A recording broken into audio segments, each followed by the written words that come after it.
我的论点不是说少子化别惊啦，安怎多安怎，少子化会不会有影响？怎么可能没有影响？我们看我们的前辈日本这样就知道了啊，日本比我们还惨，老人比我们还多，那个少子化也跟我们差不多那么严重。可是啊，日本的重要都市东京、大阪，对不对？是不是它的蛋黄中的蛋黄塔楼啊？他们叫塔楼，就是高级管理公寓，还是在创新高？凭什么啊？就是凭一句话，这个东西叫做绝对的少子化会造成绝对的都心化，就大家只能够往都市去集中。为什么？因为只有都市都心才能够提供高薪的工作机会。你自己想想是不是这样？然后呢，完整的医疗跟教育资源就在少子化了所以这个教育资源它就会往都市集中，偏乡的学校会一直收掉，那只剩下好学校都会在都心里面。那你为了小孩，你就只能过去嘛，或者你说没关系我不生小孩，那医疗资源呢？像我们要开大刀，是不是就这种很夸张危及性命安全的就不是那种偏乡小医院有办法处理的，都是转送大医院、教学医院，都这样嘛。那为什么教学医院不是盖在一个偏乡的地方？没办法啊，那个资源就不是这样子安排的除非要做一个园区，医疗的园区但现在就不是这样所以完整的医疗跟教育资源才能够撑住这个房价，才能够让你在晚年的时候可以怎样挑高品质的租客。房市大小事，空间重要还是地段重要？为什么5年是判断的关键？先说结论因为房地合一税政府就是要你5年满呢这样才会降到 20%， 所以你只要考虑5年内的状况就好。当然还有什么非自愿性离职等等的，但是那个招就一般来说应该用不太上。这个是政府在暗示你你周期就是这样子放就好了。嗨，我是买房阿元，订阅买房阿元，祝你老了有房也有钱。我们上一支影片聊了高雄城粉丝经济最大赢家，就演唱会超多，如果还没看过的话可以看一下。今天我来跟你讨论空间大小重要还是地点重要这也是非常多在讨论的问题。这是我们来聊一个 PTT 上的讨论，标题我念一下闲聊空间重要还是位置重要。那内容是这样就是原 po 很多都自产了大部分都优先选择地段，所以空间会比较小。然后跟爸妈住的人就会跟他们讲说，你干嘛想不开，你换去这么小的房子怎样又怎样底下各种讨论，反正就是空间派跟地段派都有就对了。我的建议是，因为你这个是要自住那所以要看你的需求。我们之前也分享过案例为了想住大间一点，结果他买的离公司太远了，变成每天通勤交通通勤要到2个小时以上。那个女生就很崩溃就住没2年把房子卖掉这样或是你就要买在蛋黄区的很小很小的房子，然后住没2年，因为结婚生小孩又怎样被迫搬走，这都听过都看过。所以我个人还是认为，你就是自住的话，你就考量你自己爽就对了啦你自己 OK 就行了。如果要硬给一个建议一样你也听到不想听的嘛，就是地段不是跟我讲，是去跟银行讲因为地段好的房子怎样，进可攻退可守，会让你离老了有房也有钱这个目标距离近非常的多。就算你住2年以后你觉得不合适，你要卖掉也是快那如果你是地段不好的地方那你慢慢等吧。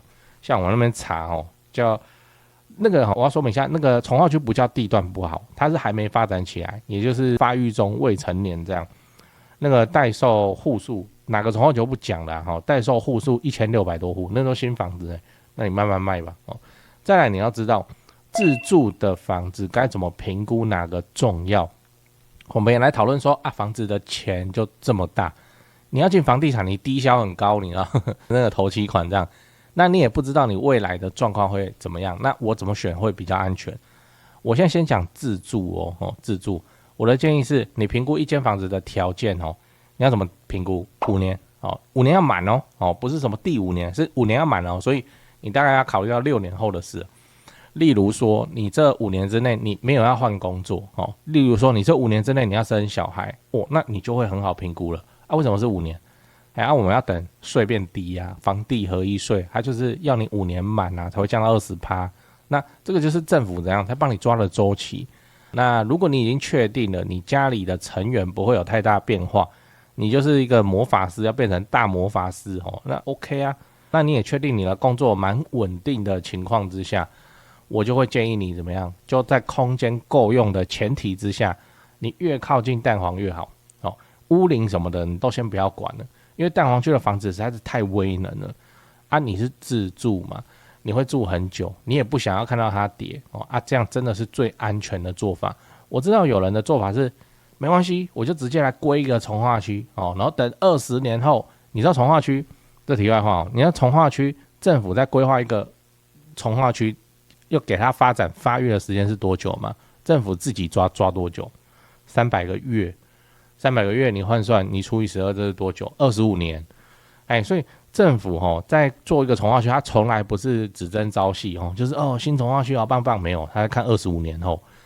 所以25年后才是一个完全体。例如说，你看那个高雄美术馆特区这里，那现在是变成什么？高雄天母嘛，高雄的巴黎的地方嘛，你要不要看一下它发育了多久所以你要去等一个重划区这都没有不行。你看一规20年，这没有不行，前提是你要规得准啊那你要，我跟你讲，这真的是技术活那你在技术之前应该是运气占绝大部分，因为没有发育起来的重划区多了去了，真的是超多的。那你一不小心你要怎样？你要做20年的通勤的牢，你自住你会爽吗来，像这个新闻你看标题就好，新庄温仔郡重划区生不逢时，产育降贷款成数，新庄新增温准就是你去嘛，然后你就看到铁皮嘛50年不变，现在改变侯友宜真的是很猛，他敢把那些工厂什么直接让它拆掉，很猛。可是他现在被银行点名了，银行也会担心为什么？因为他起点太高，你那个温准的新案预售开出来63，你是要怎样？你是要新庄以后户户都破百是不是？他起点太高，然后买气就很不好这样银行自己也会担心。那如果你已经上了温仔郡的车，你是不是这几天甚至几年你都不好睡？我当然不是说温仔郡不好而是你很容易就遇到这种风风雨雨来扰乱你的心神。我只举这个温仔郡，它还算市区你要不要看一些就是比较偏远地方的重划区？那个一套就是那你就忘了这件事吧，因为那个一套下一次又有它的新闻，也不知道什么时候如果有又是什么检警破获诈骗集团窝点都这样都这样。最后你要知道自产应该怎么选最后我们还是来讲一下自产。现在是自产现在不是自住自住就是我的前提一律都是自住，你爽就好，你家人爽就好那其他都不要想太多。那如果你是自产，这毫无悬念，地段选地段就对了，永远都是地段最重要，因为你好入手，你好脱手，都是要看谁的脸色。银行在看什么？银行在看地段，它不是在看你什么空间大小。你看这2年的房市变化，请问蛋黄区的房子目前有受到任何伤害吗？我讲这2年是 Trump 关税大战，台股血腥7日，清明连假关厕所出来，直接什么大盘都跌停，请问他有事吗？没事，对不对？然后蛋黄区的房子，在去年2024年的9月19号，央行理监事会议第7波信用管制到现在，请问他有事吗？没事，对不对？然后蛋黄区的房子，在现在银行超难贷款的情况之下，请问蛋黄区的房子还有事吗？没事，对不对？所以蛋黄区的房子就是这么多的。哇，这个体质他妈涌建成这样预售该创新高的还是继续创新高，好像市场行情跟它无关然后好地段的中古屋还是非常非常的坚挺，但如果是蛋白区甚至是蛋壳区，淡旺季很明显。就算你房子比较大间地段不好，在房市变冷的时候，你就是直接挂在那边都是这样。所以我讲一个重划区，这个应该大家都很有印象都被讲到会背了，叫淡海新市镇，对不对？当然现在要夯啦，因为说那个淡江大桥嘛，应该年底会好，明年3月会通车，等多久了？我靠！你要不要看那个现在淡海新市镇里面找到屋龄20几年的你要不要看20几年就进场的那些第一手的屋主现在是怎么样对啊，你要去做那种屋主嘛？你现在看到他风光的时候，但是他比方说被套到第7、第8、第9年的时候，哎呀，租也租不掉，房贷一直扣，好烦真是好烦就这样一反几年，5年以上，这你受得了所以我们在自产一定是怎样优先考量地段。那你都要考量地段了那现在蛋黄区有个问题我就买不起嘛我就是买不起啊这个蛋黄区这个随便一个小宅都多少，你要我怎么办嘛那有一个做法就是你买5年以后，它有机会变成好地段的地方然后你尽量不要去拆，尽量减少这个运气的成分。就是我们很常提到的，买在哪边？重大建设旁边，重大建设旁边。其实国父的思想很超前、很先进。我们现在房价高涨，地主以现在来说就是屋主他获得利益，这个都不是现在才发生的事情，早就发生了。所以国父早就提出了什么叫涨价归公嘛，对不对？涨价归公。现在很明显就是没有啊，涨价是归你啊。奇怪，为什么我家前面盖捷运，我的房子就涨了请问你做了什么？你什么都没做躺赢啊。在台湾的环境，现在的版本就是可以这样子做，那你就做那你买在重大建设旁边，你等它盖好，可以吃一波涨幅，这个就是确定的事情。因为重大建设在新建的情况之下，它怎样？它不会因为房地产现在景气不好经济不好，那我们不盖它顶多拖延，它不会不盖它不会说房地产现在交易量那么冷，是不是？好，那我们重大全部停了，大家放假，不会这样。重大建设盖了就是一路给它盖下去。这是政府很重要的一个内需就这样啦。那你就是买在确定会落成的重大建设旁边，不要被人家唬了像我10年前就在听捷运黄线我说高雄捷运黄线到现在捷运黄线你自己去判断未来会变成重大建设的地方，然后看能不能倒推5年然后你可以去吃到的。我在会员影片都有拍那这些东西都是符合这个自产节奏，我没有跟你讲个什么10几年、20年后的东西。我都是讲说5年之内就会开花结果的很多啦，高雄的重大建设很多啦，所以一路都有题材可以拍。那你等它盖好，吃一波涨幅涨价归你而不是涨价归公。你基本上你这样子做，你很难输至少到现在，我们这重大建设流派没看到有人输过。那这种未来的好地段在哪里？你就看我会员影片，你还没买，你看一下封面嘛，你就知道了那我陆陆续续都做这个功课，什么左营高铁后站。你现在去看真是荒凉那堪称荒凉明明是台铁，在台铁是大站自强号有停的地方，新左营站，然后跟那个高铁并在一起的车站，可是它的后站站前北路那里，它名叫后，我们都说它叫后站，可是它叫站前北路，是那个台铁的站前，那一整排店面是凋敝的那很夸张就是这样。但是它未来会变得非常爆干强这个我会影片都拍，这样是一个主题，还有其他很多主题。像那个阳明交大的扛棒也是给它挂上去，你不用怕影片过时因为我会按照重大建设的进度就一路去更新这个影片，一个月只要250块的 YouTube 频道会员的付费，很划算的。自产之前，自产高雄买个保险。最后我想问你，你除了地段跟空间以外，你认为哪个最重要？ A. 生活机能很强， B. 交通很方便， C. 附近有卖厉害的宵夜。这不乱写那个选项 A 生活机能很强是有多强？我们就来看外送会不会影响所有的这个大家自产时候的判断，因为外送现在实在太方便了，连 Uber 都可以直接买好事多的东西，你不是会员也行，虽然会被人家跪下，但是你不是好事多会员的话，你 Uber 上直接点，你不用排队开车塞车在那边逛花一堆时间就是这样。对讲个题外话，就是现在的房地产市场很冷清那让你感到害怕，不太敢继续自产。我的看法是这样先说结论，现在是对高雄市低总价的中古屋而言，教科书级别的巴菲特，别人恐惧我贪婪时刻真的我没胡乱因为高雄市的重大建设跟民间投资跟工作人口都还持续的在盖在成长，都没有停。2026年开始会陆陆续续的启用或是开幕，而且像台积电的正式上班人数嘛，也都还在成长中，还没有完全发酵。以现在的自产周期要出租放生满5年来看现在真的是比去年疯狂的去年还要美的进场时间点。我认真我这种重大建设旁中古屋的流派就是这里好，赚不是最多但是稳健到爆。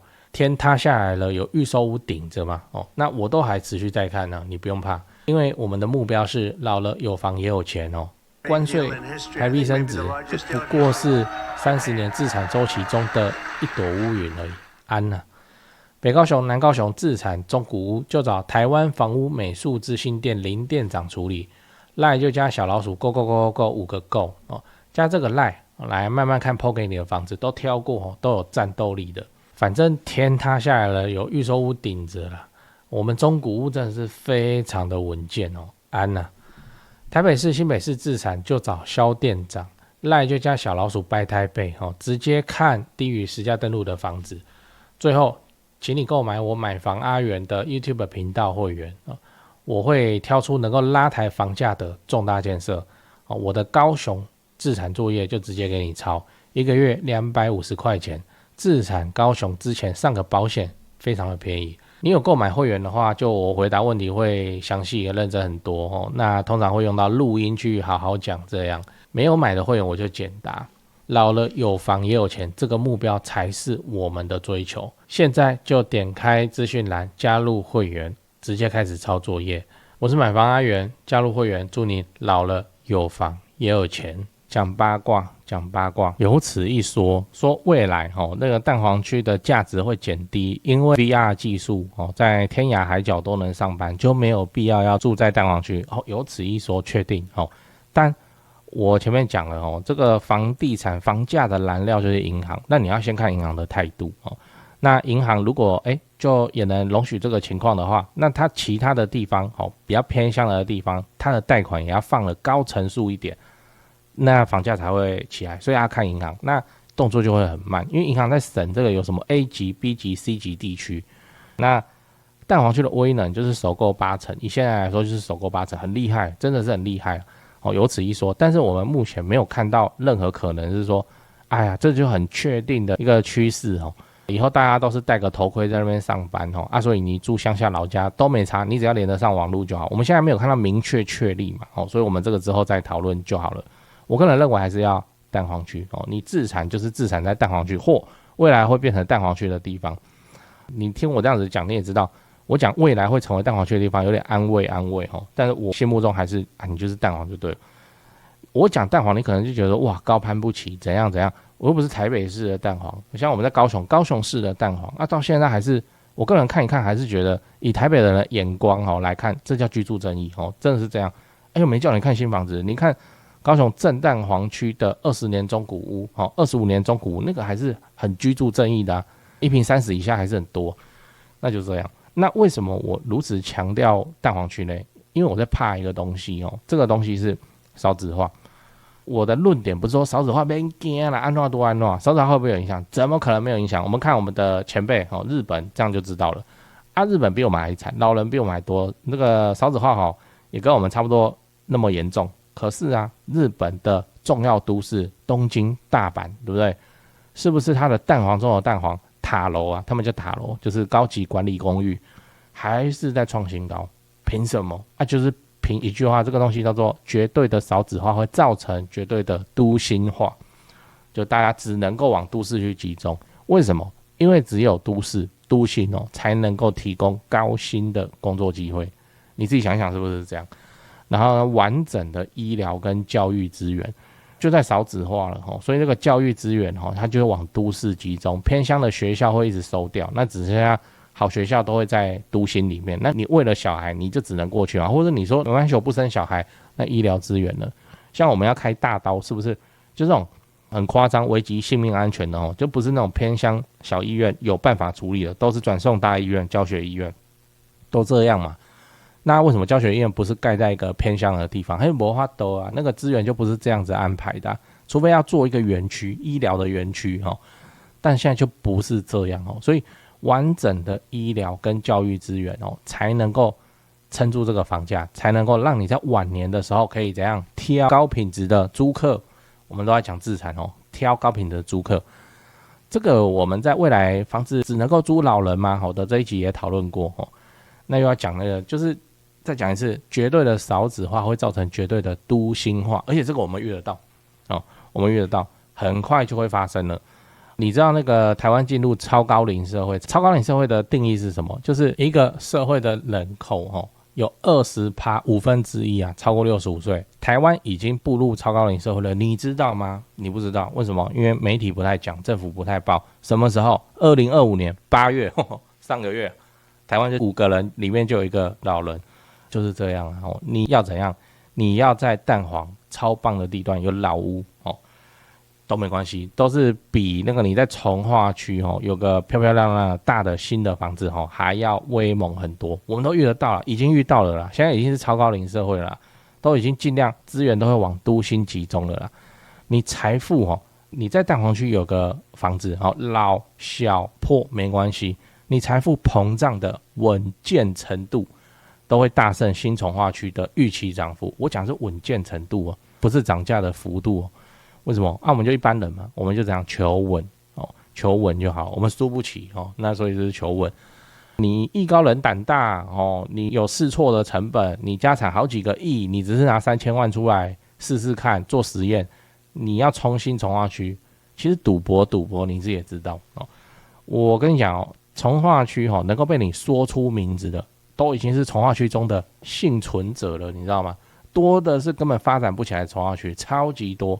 反正我的目标是老了有房也有钱哦，老了有房就有钱了，因为可以转正贷啊，哦，因为可以出租啊。